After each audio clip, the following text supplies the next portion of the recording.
Buenas tardes, Doc. Hola. Muchas gracias por estar acá Un en gusto. esta entrevista que vamos a tener. Muchas gracias. Bueno, nada, comentarme, presentar un poco de dónde venís, que trabajás en Prudencia, un poco de tu trayectoria y de lo que haces. Bueno, yo soy médico, matrícula 65001, denota la antigüedad. Ya he cumplido más de 40 años en la profesión. He pasado por distintas especialidades. Mi formación original es como cirujano general, luego como cirujano de urgencia, luego como cirujano de trauma.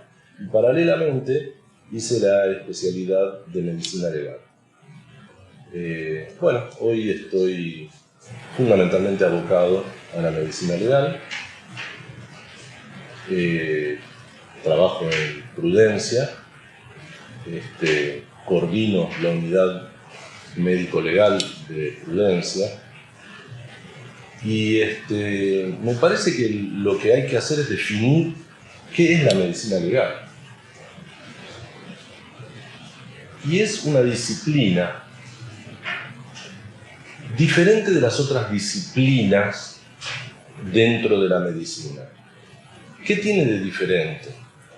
Todas las disciplinas, los médicos, que nos regimos por la Ley de Ejercicio de la Medicina 17132 del año 67, es decir, que lleva casi 60 años esa ley, con algunas pequeñas modificaciones, agregados, pero bueno, los médicos tenemos obligación de medios y no de resultados.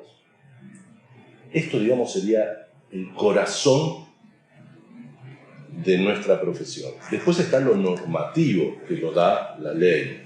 Pero la ley nos asigna un rol. Tienen que hacer todo lo posible. No tienen obligación de éxito, pero todo lo posible. La medicina legal no se rige por esos principios. La medicina legal, que es un puente entre la medicina y el derecho,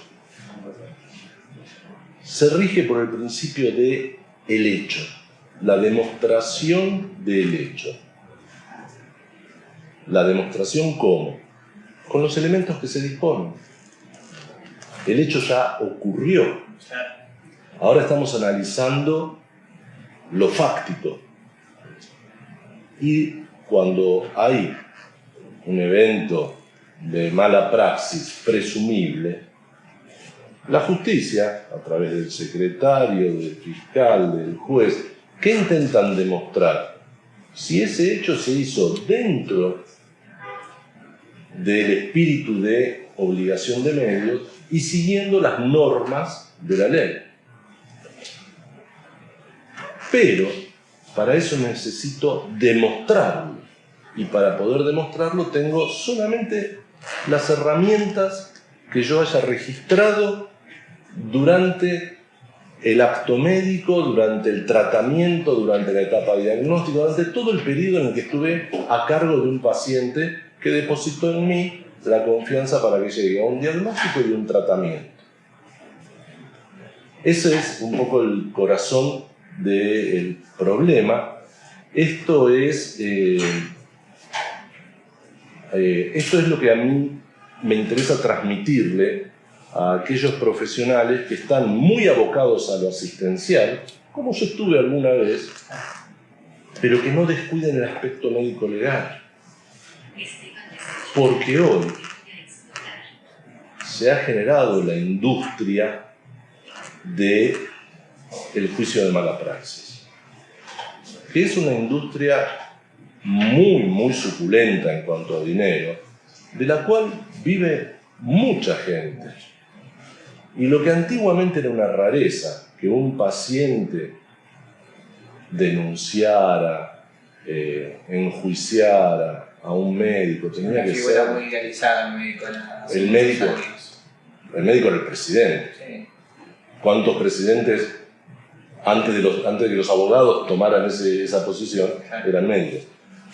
Estaba idealizada el concepto de la medicina. Hoy día se asumió que es un negocio.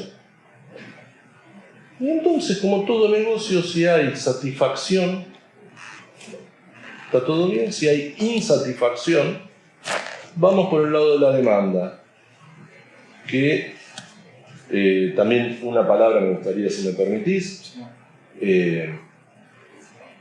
una cosa que los médicos también tienen que tener en cuenta.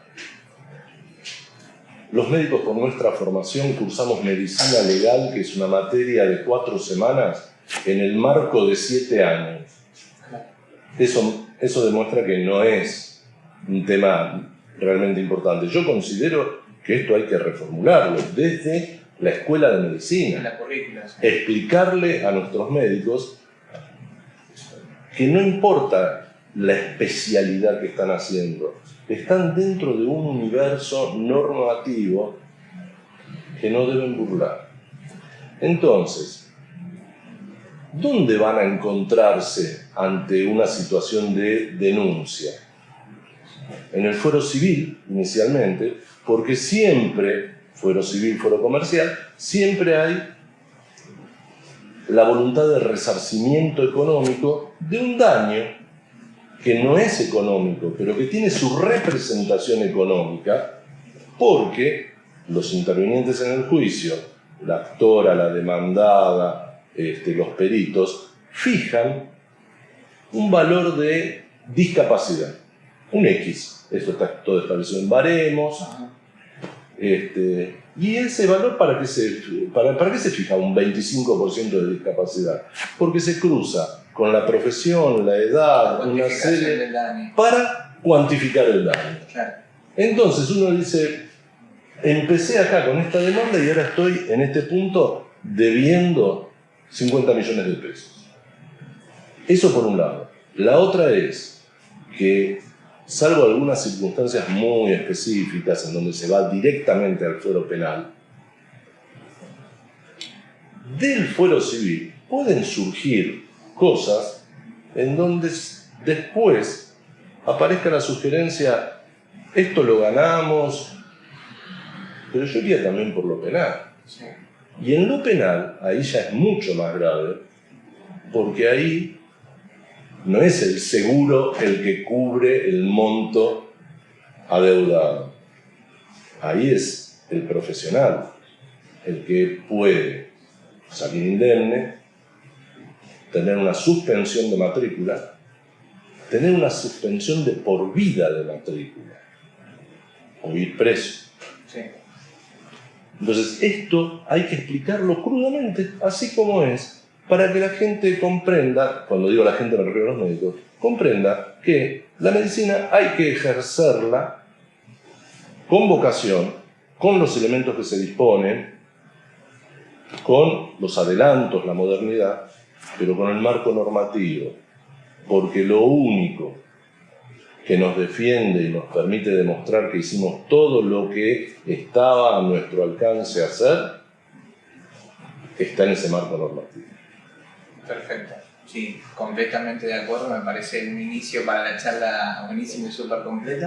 Bueno, aprovechando un poco tu experiencia y ahora tu rol del director de la Unidad Médico-Legal en Prudencia, ¿qué especialidades son las que vos ves dentro de la medicina que son las que mayor cantidad de reclamos reciben o cómo ustedes tienen en la estadística que fueron analizando de los casos? Bien. La verdad que es un tema muy interesante para saber también dónde hay que poner sobre todo más el foco en otros.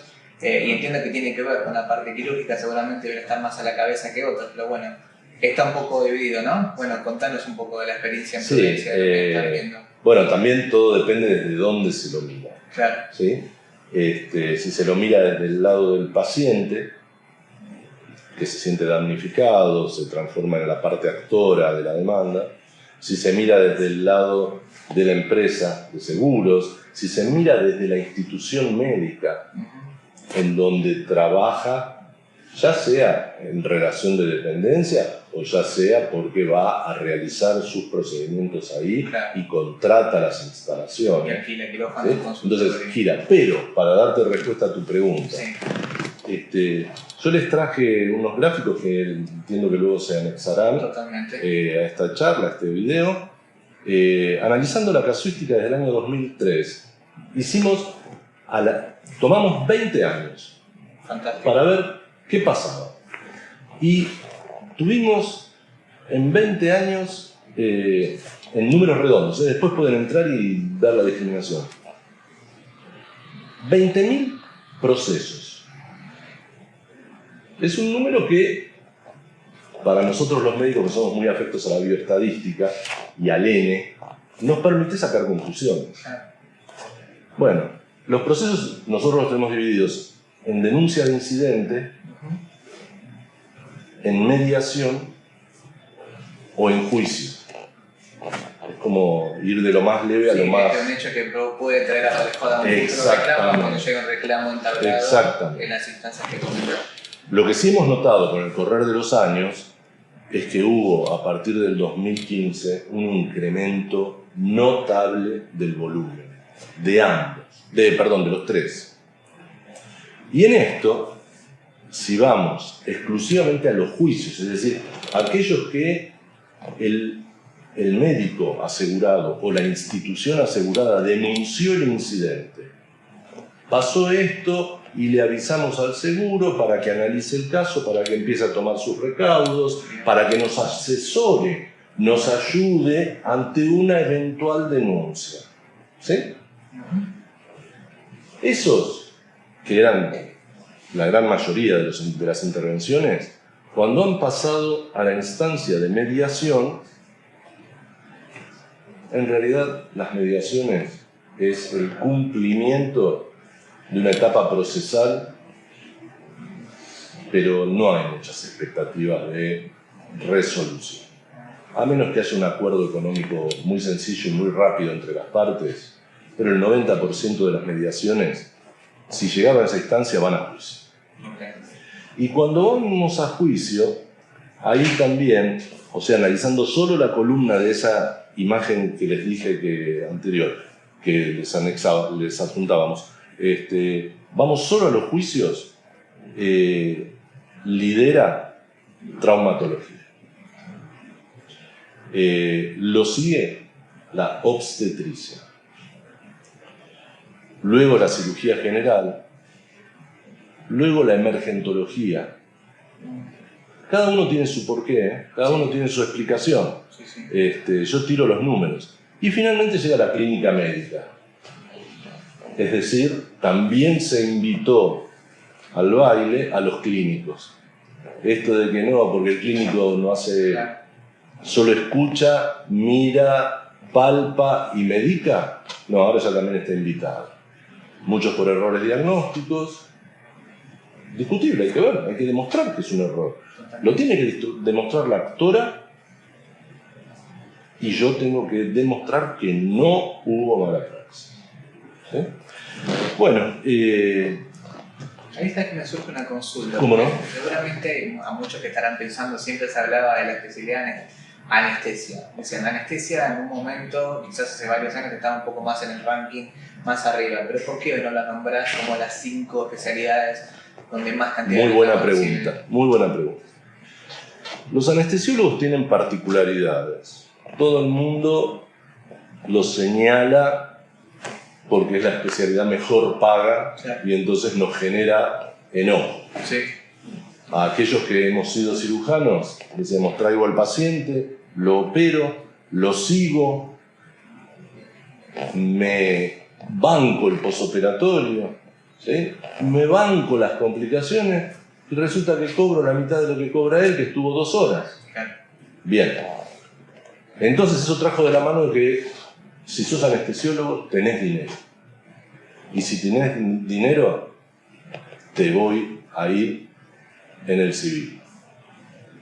Y efectivamente hubo muchas demandas, hubo un pico, pero también, así como funcionaron muy bien en la parte gremial, digamos, funcionaron muy bien en la parte legal. Armaron rápidamente una unidad médico-legal muy sólida, que establecieron normas de prevención muy rígidas, que el anestesiólogo, para confeccionar el parte anestesiológico, si hubo algún evento adverso, antes de firmar en quirófano con el gorro, la mascarilla, tiene un 0800 que llama y de la otra línea le contesta un médico legista y un abogado que ya le están asesorando de cómo confeccionar, le están dando el primer elemento de defensa, que es el parte anestesiológico.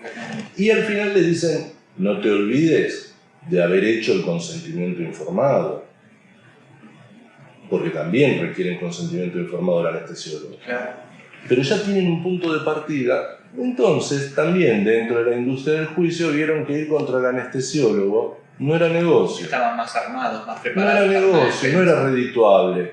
Sigamos por el lado de los cirujanos, que estos siguen haciendo mucha tela macanas. para contar todavía. Sí, todavía hacen muchas macanas, dale que es fácil de... Son carne de cañón. Y ahí, Doc, dentro de los reclamos que ves, ¿dónde ves que están los déficits o errores más comunes que generan que hayan reclamos después que inician los abogados en este caso? Perfecto. Perfecto. Si son errores de diagnóstico, si son otro tipo de falta de documentación médica o de documentación médica defectuosa, imagino que hay un poco de todo. Sí. Hay un... Digamos, antes de entrar de lleno en tu pregunta, Sí. que es el marco vincular. No hay ninguna demanda, ni incidente, ni mediación, ni nada, que no esté sustentada en una mala relación entre el paciente o los familiares del paciente y el profesional, o entre el paciente o los familiares del paciente y la institución médica. ¿Y esto por qué? Porque hay un error comunicacional. Porque la comunicación es informal, apresurada, sin testigos. Entonces el paciente dice, a mí me dijo que tenía 100% de curación.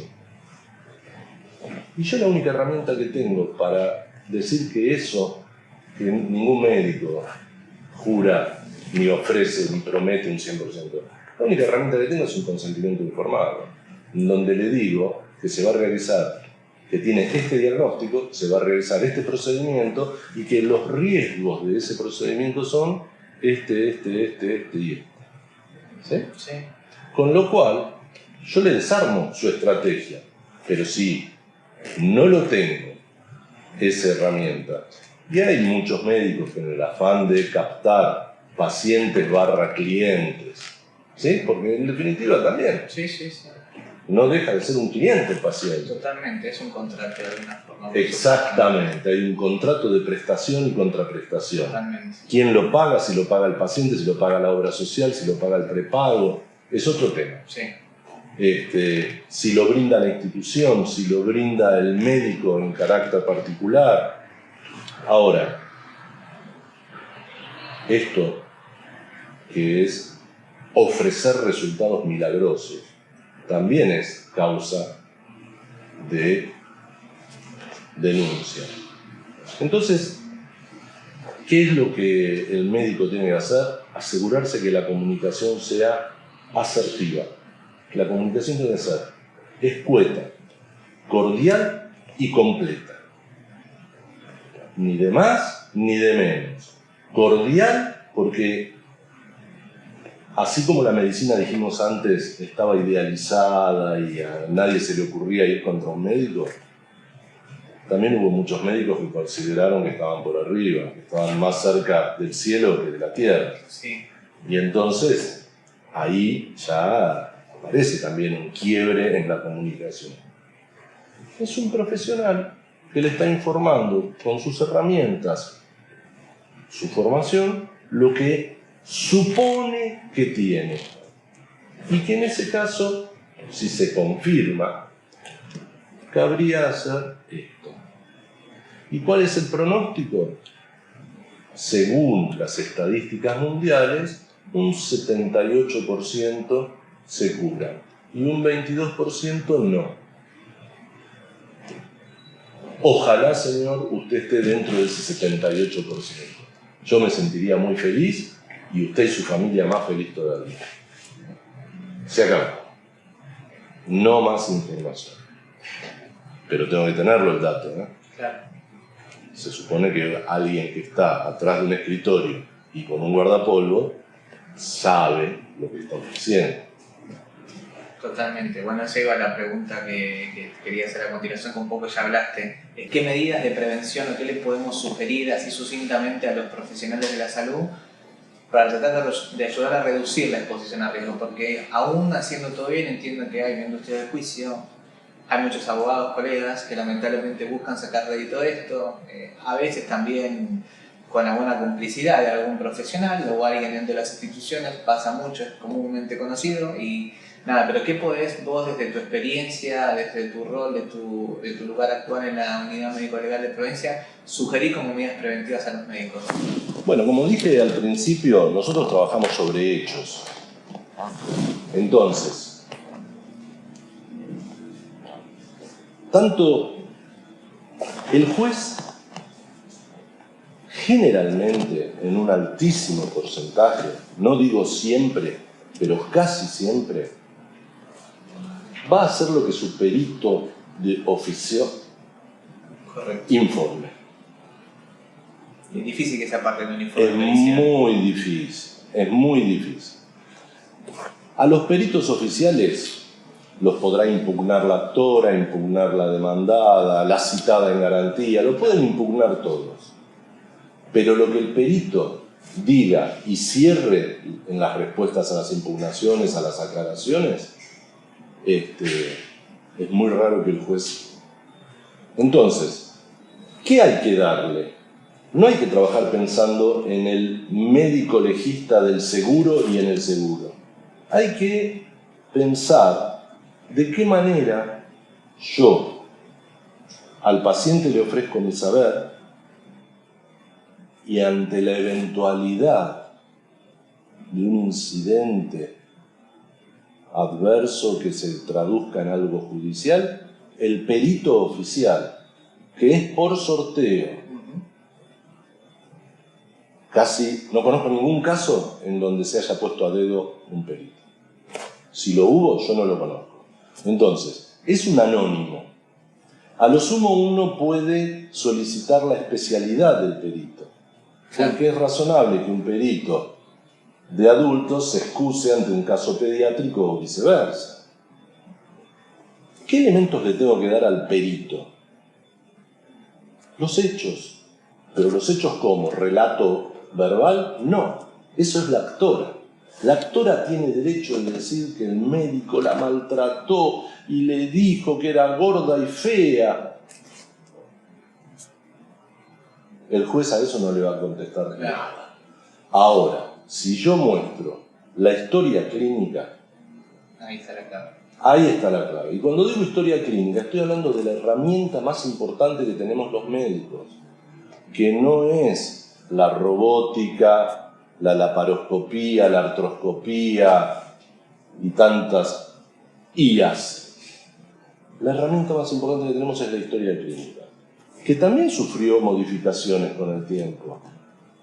La historia clínica, la mayoría de los lugares han dejado la historia manual y han pasado a la historia digital. Correcto. Esto es una herramienta que ayuda al médico. El médico no le gusta escribir, no nos gusta escribir. Todos te dicen lo mismo. Pero es natural, porque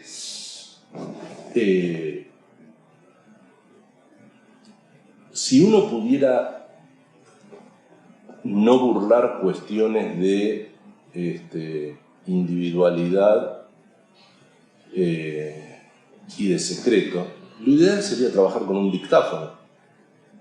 Entonces uno no escribiría el dictáfono. ¿Sí? Lo que pasa es que ahí ya hay otras cuestiones de privacidad que se mezclan. Totalmente. Pero lo mejor es, mientras que uno va hablando, va escribiendo.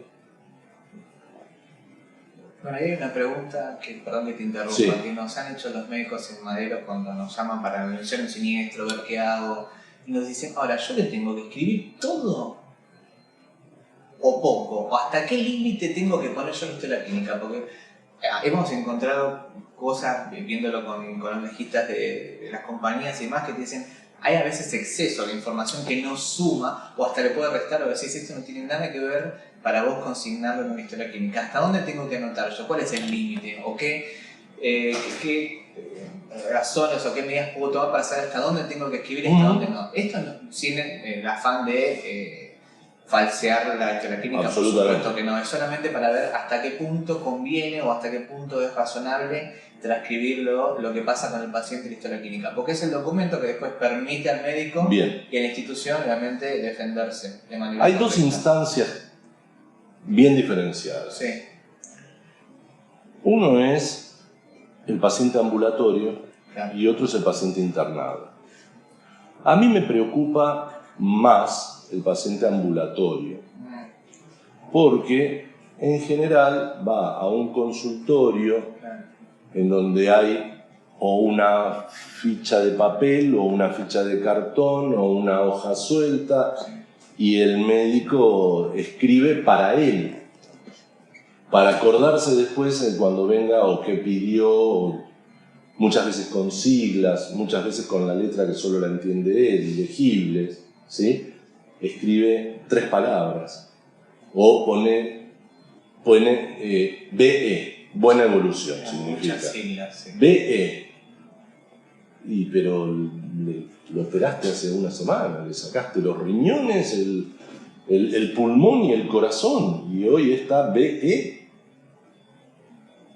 que seguramente está evolucionando, pero el perito oficial necesita, que también es un colega, que también entiende lo que es BE, necesita más datos. Sí, tiene que ser siglas de uso universal las que se utilicen, ¿no? Las que el médico considere por sus especificidades. Y en la mayoría de las causas, la historia ambulatoria no se aporta, y entonces el perito no puede. El informe pericial dice: no dispongo o no fue adjuntada a la historia clínica ambulatoria. ¿A quién le cree el juez en ese caso? A la actora, no a la demandada. La segunda instancia, que es la de la internación, yo soy un defensor a rajatabla de la historia clínica electrónica, digital. Fundamento por qué. Es concisa, se llenan campos, esos campos tienen orden cronológico. Yo no puedo ir a contarlo de hace 8 días. Puedo, pero lo cuento hoy y queda registrado hoy. Sí, una pericia informática saldría a la luz. Absolutamente, pero es que también una pericia caligráfica. Totalmente. Sale que esto fue injertado en un espacio escrito atravesado con diferente virome y por otro escribiente. Sí. Esto ya está inventada, la rueda redonda ya se inventó, ¿eh? No quieran inventar la rueda redonda, traten de inventar la rueda cuadrada, que eso va a ser más difícil. Entonces, la historia clínica electrónica además tiene un gran beneficio, porque tiene la posibilidad de guiar, tiene inserto guías diagnósticas y guías terapéuticas. Y con palabras de buscadores, si yo me consultás y creo que estás cursando una neumonía, cuando escribo la palabra neumonía, me aparece el listado de qué solicitarte. Todo médico sabe que tiene en el laboratorio RX de tórax, tomografía computada, espirometría, bla, bla, bla. Todo el médico lo sabe, pero una cosa es que lo sepa y otra cosa es que se le despliegue, que automáticamente lo tilda y lo cumple, que la inteligencia de esa historia hace que ya esté saliendo la orden escrita, con lo cual termino escribiendo menos. ¿Qué era lo que dije que no me gustaba escribir? Totalmente. Entonces ahora, la otra cosa es, lo que queda escrito, lo leo yo, vos, cualquiera, y lo entendemos. Las historias manuscritas no son legibles. Es verdad. Entonces, por muchos motivos, yo prefiero la historia clínica electrónica, que se acompaña de gestos. Por ejemplo, se decide, es una patología quirúrgica, se decide operar al paciente, hay acuerdo de la operación planeada, hay acuerdo de la fecha, hay acuerdo de la hora, hay acuerdo del financiador, para que después no haya un litigio de honorarios. Claro. Y ya automáticamente me indica y no me deja pasar si no lo cumplo el consentimiento informado. Herramienta fundamental. Entonces, mire Ignacio, usted que lo voy a operar la semana próxima, me tiene que firmar esto, donde yo acá le explico que usted tiene una hernia, lo que ya dijimos antes, Sí. que el tratamiento va a ser una hernioplastia laparoscópica, que lo vamos a hacer tal día, en la medida en que usted esté bien de salud. Condiciones. Porque de acá a esa fecha, y qué sé yo, capaz que te pasó algo, y que los riesgos de esta cirugía son bla, bla, bla, bla, bla. Va a ir ahora, cuando terminemos, a hacer la visita pre-anestésica con el anestesiólogo, que hace exactamente lo mismo, solamente enfocado a ver qué enfermedades tiene y que además le despliega, por ejemplo, orificio bucal, largo de glotis, Malampati, que es una guía para intubación. Estoy poniendo ejemplos al azar, ¿eh? Entiendo, sí, sí. Y eso va todo. El día de mañana hubo una falla en la intubación, hubo algo. Claro, ya había advertido que era una intubación sumamente riesgosa. Y también había advertido que iba a necesitar un endoscopio para intubar. Ahí es donde las instituciones no quieren, a veces, porque necesitan garantizarle al profesional que está el endoscopio. Claro.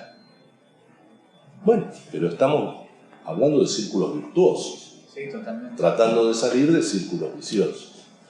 Y la otra es el cumplimiento estricto de las normas. Toda la documentación tiene que estar completa, legible, escueta. Y verás.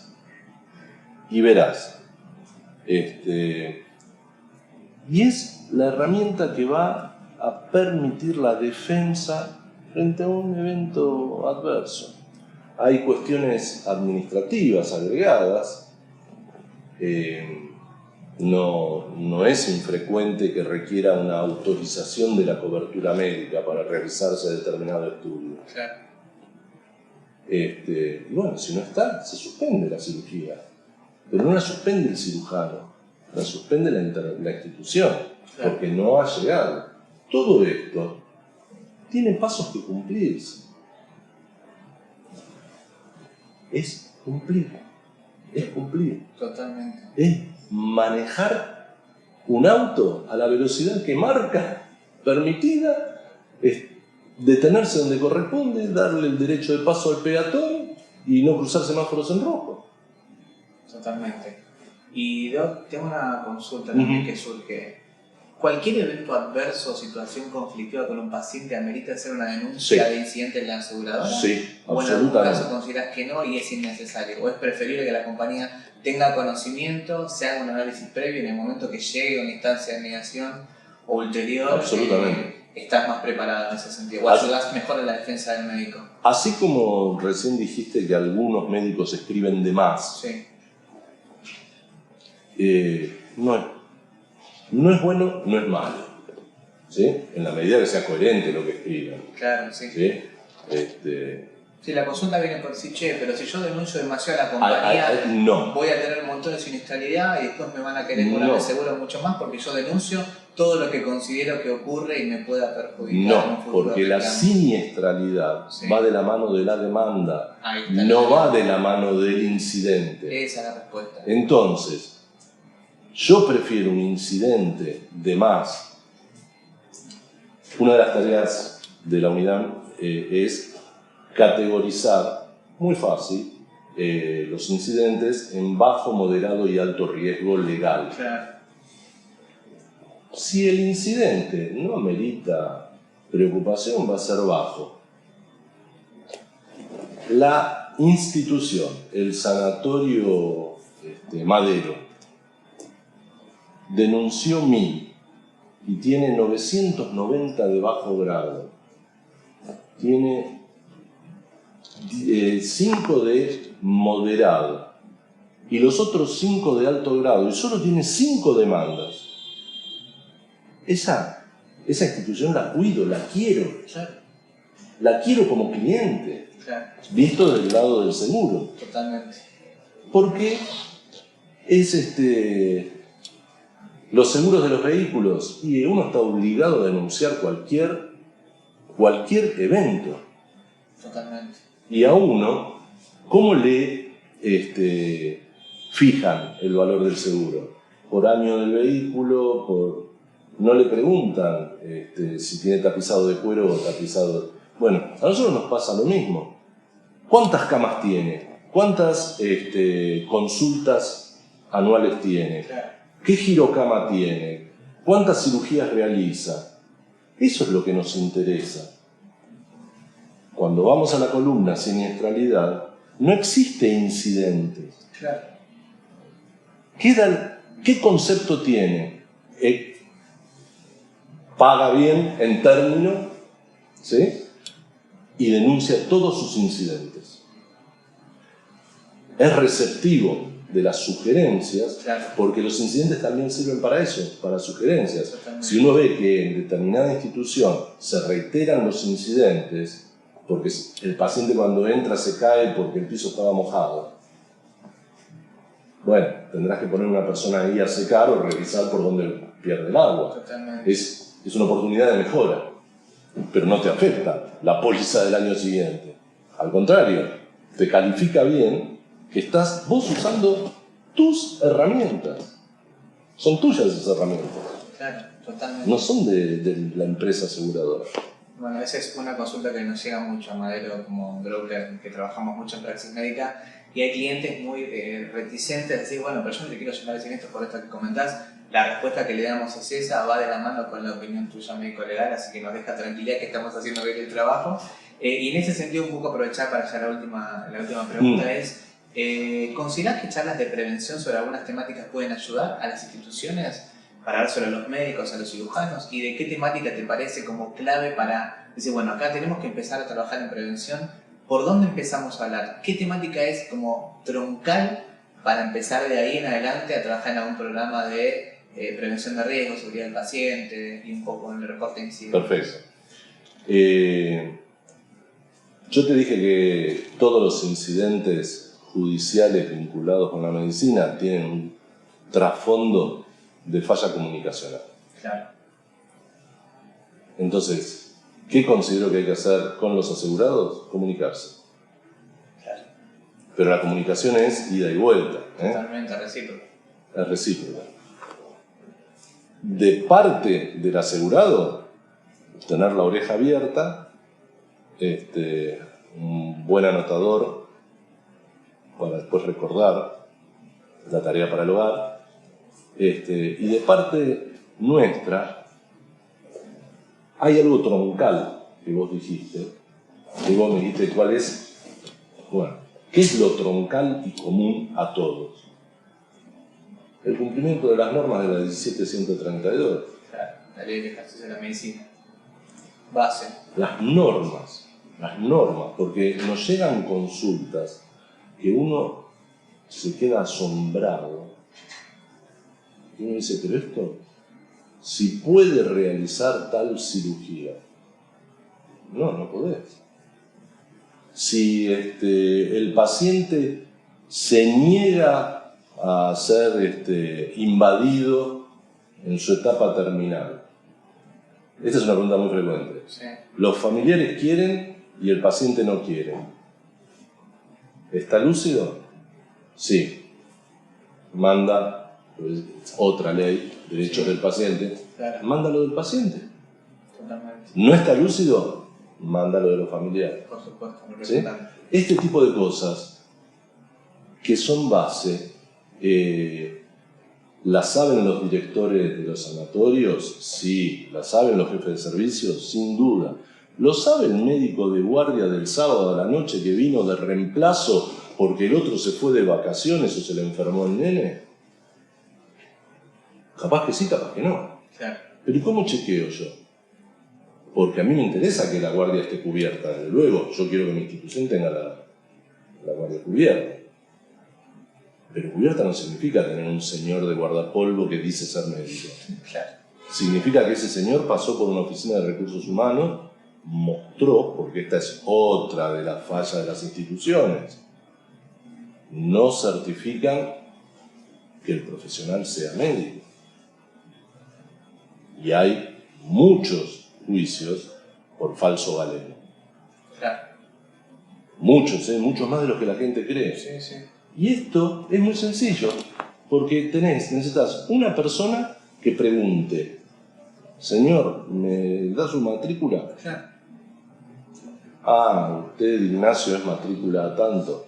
Discúlpeme, una computadora y entrar en el registro del Ministerio de Salud. Me facilita su DNI porque no lo encuentro. Tengo casos que han adulterado la matrícula y adulterado el DNI. Porque en esto se ven las cosas más, en estos volúmenes, sí, se ven las cosas más insólitas. Pero de ahí a decir, no, la verdad que no sé si tiene matrícula, pero ¿sabes qué? Nos salva, porque el sábado noche no tenía nadie. Y el jefe que dice: no, yo no voy a ir, yo llegué a jefe para ir el sábado a la noche. No. Y si queda descubierta, después viene el director y me echa. Y de paso aprovecho un avisito, sí, que antes dije que patrimonialmente el médico asegurado, en este momento hay una crisis porque con la inflación y con otra serie de cosas, los montos asegurados quedaron chicos. Totalmente. Entonces, la parte que excede el monto asegurado va al patrimonio del médico. Exacto. Pero también es tema de opinión, tema de negociación. Pero a todos los señores directores de instituciones les recuerdo que responden con su patrimonio personal. Es el único del equipo de salud que responde con su patrimonio personal.